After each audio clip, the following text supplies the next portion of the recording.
Good morning. मैं doctor Ankur Jain, senior neurologist Wockhardt hospital Nagpur. हमारा brain एक बहुत ही महत्वपूर्ण ऑर्गन रहता है। ब्रेन में बहुत सारे छोटे छोटे सेल्स रहते हैं जिन्हें कि हम न्यूरॉन्स कहते हैं, और एक ब्रेन में कम से कम 100 बिलियन न्यूरॉन्स होते हैं। ब्रेन के बहुत सारे डिजीज़ेज होते हैं, जैसे कि stroke, migraine, Parkinson disease, Alzheimer's disease. इसमें से कुछ डिजीज़ेज जेनेटिक या कि डिजेनरेटिव होते हैं जिनको कि हम कंट्रोल नहीं कर सकते, पर इनको हम ट्रीट कर सकते हैं। और बहुत सारे डिजीजेज ऐसे रहते हैं जैसे कि स्ट्रोक, जिनको कि हम पूरी तरह से कंट्रोल भी कर सकते हैं और ट्रीट भी कर सकते हैं। जो ब्रेन के डिजीजेज होते हैं उसमें से सबसे ज़्यादा डिसेबलिंग डिजीज़ जो कहा जाता है, माना जाता है, वो है स्ट्रोक यानी कि लकवा।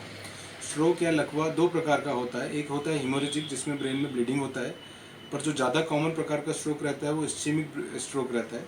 इसमें कि ब्रेन में को जो सप्लाई करने वाली ब्लड वेसल रहती है उसमें खून का थक्का जम जाता है, और खून का थक्का जमने से क्या होता है, ब्रेन के कुछ हिस्से में ब्लड सप्लाई नहीं पहुंचता है और उस हिस्से के ब्रेन के सेल्स और या कि न्यूरॉन्स डाई होने लगते हैं, मरने लगते हैं। अब ब्रेन न्यूरॉन्स यूनिक इसलिए रहते हैं कि वो एक बार उनकी डेथ हो जाती है तो वो फिर से जीवित नहीं होते हैं।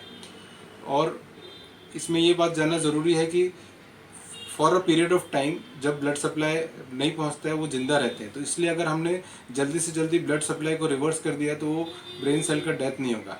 इसलिए बोलते हैं टाइम इज़ ब्रेन। तो विद इन 5 to 6 आवर्स अगर कोई पेशेंट हॉस्पिटल पहुंच जाता है तो उसको कि खून का थक्का डिजोल्व करने का इंजेक्शन दे सकते हैं, उससे ब्लड सप्लाई रिस्टोर हो जाता है और लकवा पूरी तरह से ठीक होने में ज़्यादा मदद मिलती है। तो लकवा अब हमें जानना चाहिए कि किस कारण से होता है। ज़्यादातर लोगों, ये एल्डरली लोगों का डिजीज़ रहता है, 40-45 के बाद होता है। इसका कोई एक कारण नहीं होता है, इसके इनफैक्ट मल्टीपल रिस्क फैक्टर रहते हैं, जैसे कि हाइपरटेंशन, ब्लड प्रेशर, डायबिटीज़ या शक्कर की बीमारी, सिगरेट, बीड़ी पीना, तंबाकू खाना, बहुत अधिक मात्रा में शराब पीना और सीडेंट्री या अनहेल्दी लाइफस्टाइल।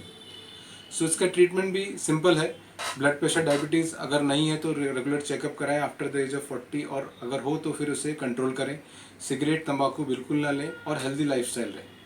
हेल्दी लाइफस्टाइल मतलब समय पे सोना, समय पे उठना, रेगुलर एक्सरसाइज करना और हेल्दी फूड लेना। हेल्दी फूड में हमें फ्रूट्स और सलाद ज़्यादा लेना चाहिए और तेल तली हुई चीज़ें कम लेनी चाहिए। सिमिलरली अगर हम देखेंगे हेडेक के बारे में, तो हेडेक बहुत कम बार ये जनरली ब्रेन में कोई ट्यूमर या इन्फेक्शन के कारण होता है। ज़्यादातर लोगों में ये या तो ये माइग्रेन या फिर टेंशन टाइप हेडेक होता है, और इसका इलाज भी इजी है। स्ट्रेस कम लेना, हेल्दी लाइफस्टाइल रखना और रेगुलर एक्सरसाइज करना।